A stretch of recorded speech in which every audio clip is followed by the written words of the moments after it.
Si Kokori tetap menunjukkan ketidakpuashatinya terhadap negara Malaysia ni ya. Kali ini ya dia bertanya kepada Gemini AI tentang kuliner Malaysia. Roti canai itu dari mana dia tanya. Kokori. Dunia pun dah akui roti canai terbaik itu dari Malaysia.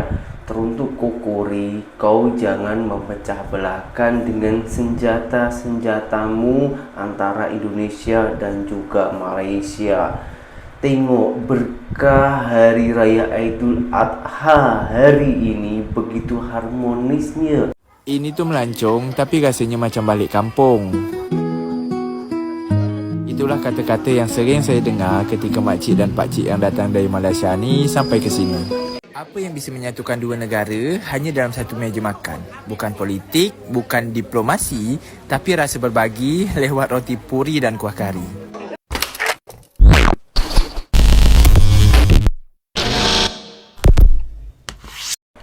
Hai, halo geng, Assalamualaikum warahmatullahi wabarakatuh. Berjumpa kembali dengan saya Zainal Story. Sebelum video ini saya mulai, gimana kabarnya kalian semua? Semoga semua yang menonton video ini baik-baik saja, dimurahkan rezekinya, selalu berpikiran yang positif dan dijauhkan dari mara bahaya oleh Tuhan Yang Maha Esa.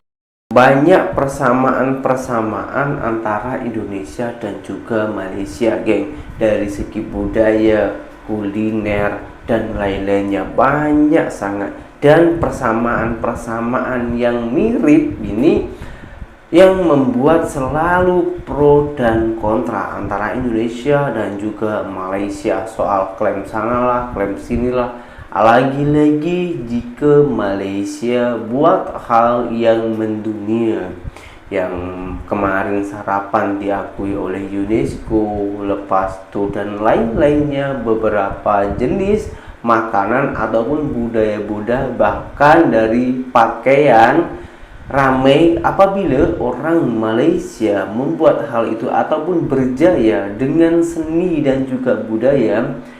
Netizen Konoha ini koyak. Yang kemarin itu baru-baru ini saja, geng, pemuda Malaysia berjaya untuk menarik pelanggan roti canai terbang dari Jepun. Tapi satu orang yang bernama Kokori ini tak terima. Dia koyak. Bahkan ada salah satu wanita Indonesia yang cukup cerdas memberikan fakta-fakta tersebut, yaitu sis jantung pisang. Macam mana sih cerita-ceritanya? Kita tengok dulu videonya. Si Kokori tetap menunjukkan ketidakpuashatinya terhadap negara Malaysia ni ya. Kali ini ya dia bertanya kepada Gemini AI tentang kuliner Malaysia. Roti canai itu dari mana dia tanya. Kokori. Stoplah Kokori, cukup Kokori ya. Coba kau tanya kepada Gemini AI itu tentang pengangguran terbanyak saat ini dari negara mana? Coba kau tanya kepada Gemini AI itu ya, koruptor tertinggi saat ini dari negara mana? Tak payah tanya kuliner asal negara Malaysia ni, roti canai itu dari mana? Aduh, stop Kokori ya. Keunggulan negara Malaysia ni ya, kita tak boleh tutup mata, tak boleh kita pungkiri ya. Memang negara Malaysia ni unggul. Walaupun negara Indonesia, negara kita ya, ada juga keunggulan. Tak sama. Cuba tengok ya, keunggulan negara Malaysia ni. Ada tak rakyat Malaysia ni berbondong-bondong, berduyun-duyun pergi ke negara kita bekerja? Tak sama. Macam rakyat negara Indonesia ya sangat memerlukan negara Malaysia ni. Dan ini buat untuk edukasi, bukan untuk menghina atau memojokkan siapapun ya. Ini salah satu aktor kelahiran Malaysia, warga negara Malaysia, Chang Yen Tong ya, Type C ya, Type C. Dia terpaksa pindah ke Malaysia untuk berkarir ya, karena tahu sendirilah Malaysia itu negara yang sangat pelik ya. Kalau mau buat film yang agak-agak bagaimana begitu, nggak boleh ya, bukan muhrim katanya.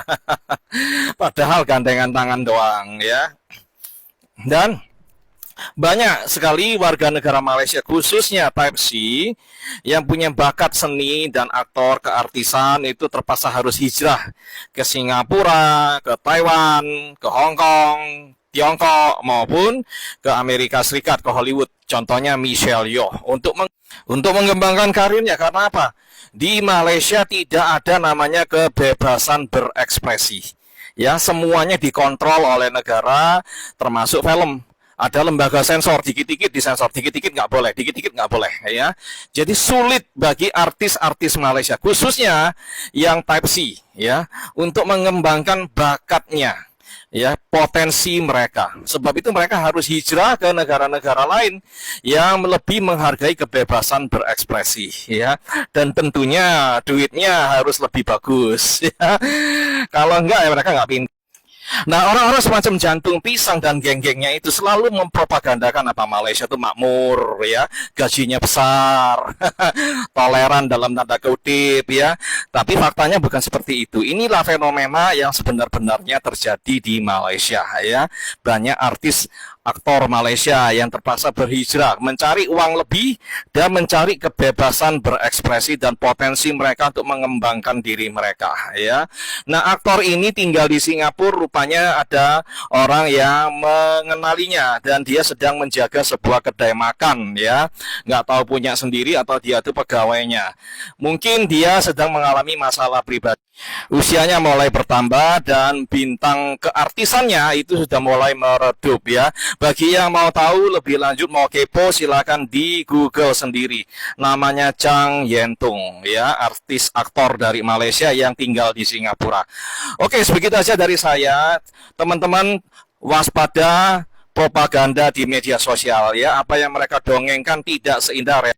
Jadi jangan mudah percaya dari segala konten media sosial atau media massa. Harus cek dan recheck kembali. Ya, beberapa aktor dan artis Malaysia memang memilih untuk berkarir di luar negeri. Alasannya beragam, mulai dari ingin mengembangkan karier di industri yang lebih besar, mencari peluang yang lebih baik, hingga alasan pribadi. Mau tahu lebih banyak tentang aktor dan artis Malaysia yang sukses di luar negeri? Apakah karena banyaknya peraturan di Malaysia yang mengekang kebebasan berekspresi yang membuat mereka untuk pindah ke luar negeri? Ya, peraturan yang ketat di Malaysia bisa menjadi salah satu faktor.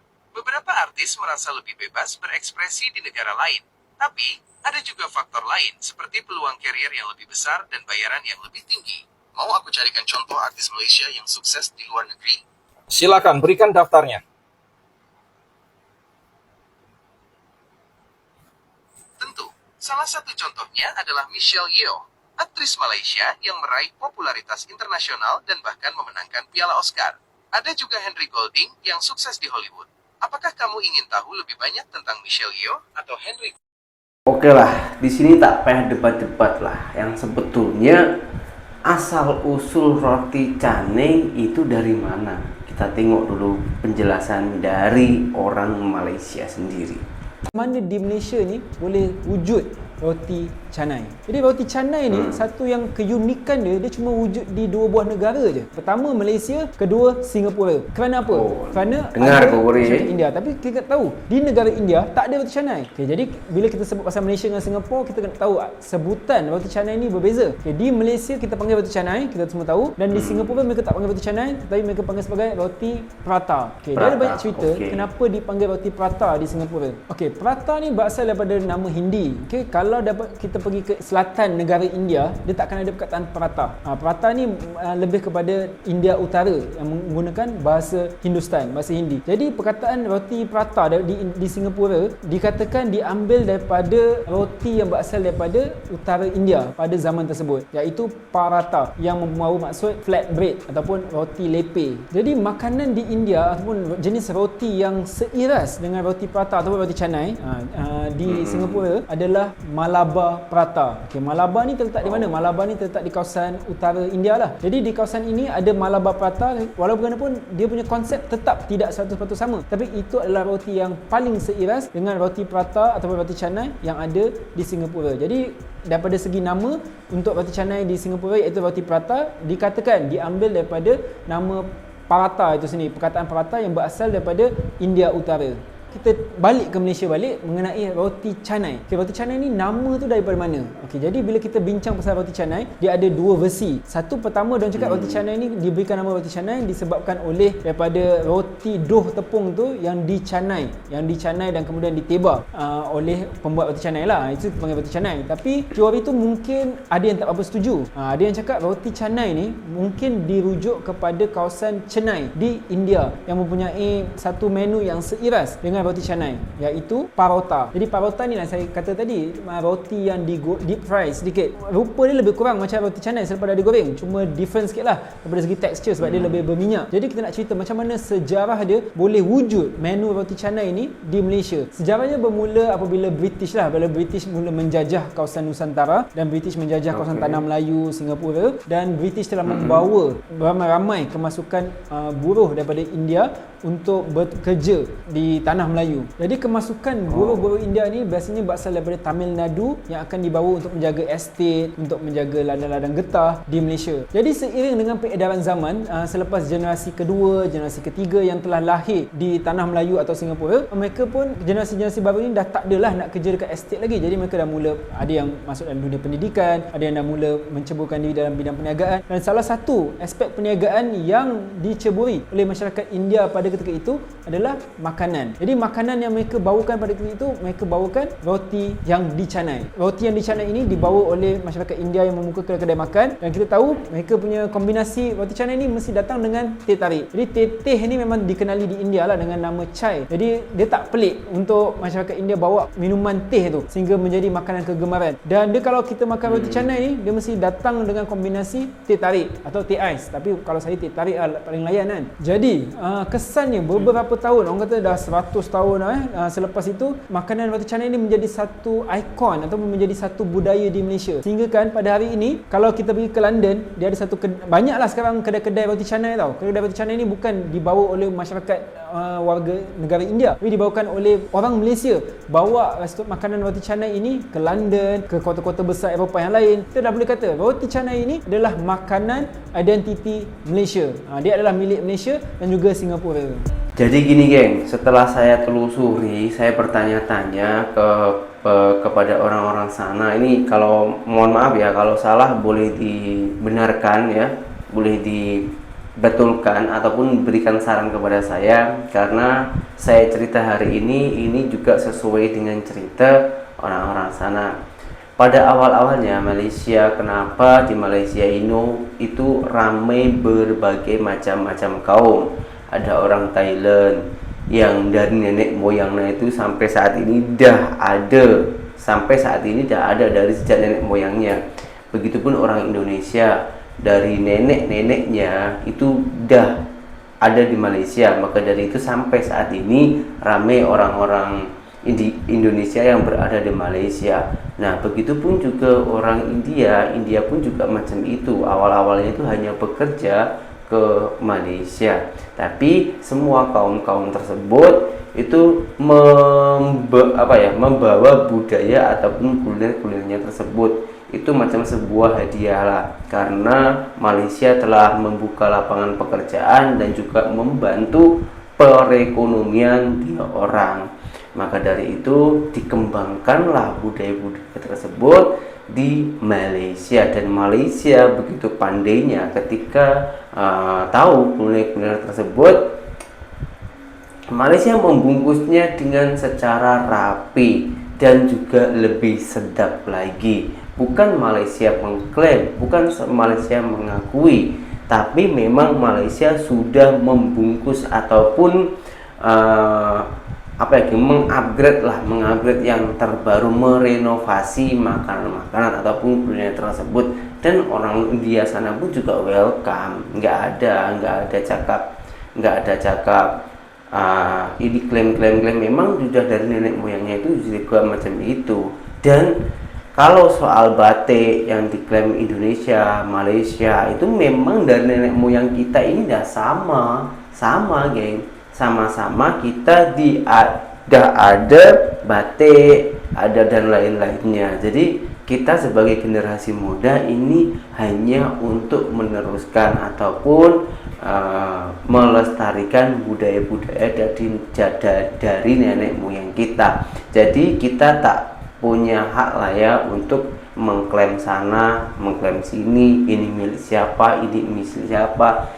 Yang kita harus pelajari, kita boleh mengembangkan kuliner dan juga budaya-budaya tersebut sampai ke anak cucu kita, sampai juga diakui oleh dunia, sampai-sampai mengundang para turis-turis luar sana untuk berkunjung ke tempat yang berhasil membungkus kuliner-kuliner tersebut. Jadi gitu, pokoknya ya tak payah gado-gado. Daripada gado-gado, kalau benar-benar di Indonesia ada roti canai, ya kembangkan, bungkus, buat yang rapi, buat yang sedap-sedap, agar dunia tahu kalau Indonesia mempunyai kuliner yang sedap, bukan hanya omong-omong kosong. Jadi yang pada intinya tak payah lama memecah belahkan antara Indonesia dan juga Malaysia, karena berkah Hari Raya Idul Adha ini ramai orang-orang Indonesia, orang-orang Malaysia yang pergi ke Indonesia itu sudah macam rumah sendiri, dan orang Indonesia itu sangatlah welcome. Sama juga orang Indonesia yang pergi ke Malaysia itu sudah macam rumahnya sendiri, yang pada intinya keharmonisan kita dan juga Malaysia itu begitu sangat kuat. Ini bukan hanya cerita belaka, tapi ini adalah fakta dan juga ada videonya. Kalau korang ingin tengok, jom kita tengok bersama-sama. Ini tuh melancong tapi rasanya macam balik kampung. Jangan serasa balik kampung. Itulah kata-kata yang sering saya dengar ketika makcik dan pakcik yang datang dari Malaysia ni sampai ke sini. Hari ini, rumah panggung kami kembali ramai. Rombongan Makcik Orchid datang dari Malaysia. Ini rombongan yang ke-10. Tapi, setiap kali mereka datang, rasanya itu seperti keluarga yang pulang. Kami sambut dengan cara yang lama, dengan cara yang biasa. Di rumah panggung, dengan ketupat yang hangat, gulai yang harum dan satu talam untuk berlima. Inilah makan beridang, tradisi yang bukan cuma tentang makan, tapi tentang makna. 5 orang satu talam, seperti 5 rukun Islam yang menyatukan, seperti 5 waktu sembahyang yang menenangkan. Di sini tak ada kasta di atas meja, semua duduk sama rendah, makan sama rata. Kerana dalam budaya kami, makan bersama adalah bentuk kasih yang paling jujur. Setelah makan, kami lanjut duduk bersembang, bercerita tentang pengalaman masing-masing dan bercerita tentang apa yang dapat diceritakan, menambah suasana hangat hari ini. Dan sebelum mereka beranjak, kami abadikan semuanya dalam satu bingkai foto, kerana momen macam ni tak bisa diulang, tapi bisa apa yang bisa menyatukan dua negara hanya dalam satu meja makan. Bukan politik, bukan diplomasi, tapi rasa berbagi lewat roti puri dan kuah kari. Jadi, malam ini tu malam terakhir mereka di Lingga. Kami yang justru dijamu oleh tamu yang tak lagi terasa seperti tamu. Makcik Orchid dan rombongan dari Malaysia menghidarkan rasa yang membawa pulang kenangan. Kami berkumpul, tak lagi terasa siapa tuan rumah dan siapa tamu, kerana malam itu semua menjadi satu keluarga. Kami duduk berkeliling, tak ada lagi batas antara negara. Yang ada hanya gelak tawa dan rasa yang menyatu di lidah. Selain mereka pernah mencoba masakan dari Lingga, kami pun turut merasakan makanan yang belum pernah kami temui. Ini bukan pertama kalinya Makcik Orchid dan rombongan datang. Beberapa kali sebelumnya, kami pun pernah merasakan makanan khas mereka. Daging, nasi utara, tom yam, nasi lemak ataupun yang lainnya. Tapi, malam ini ada yang baru.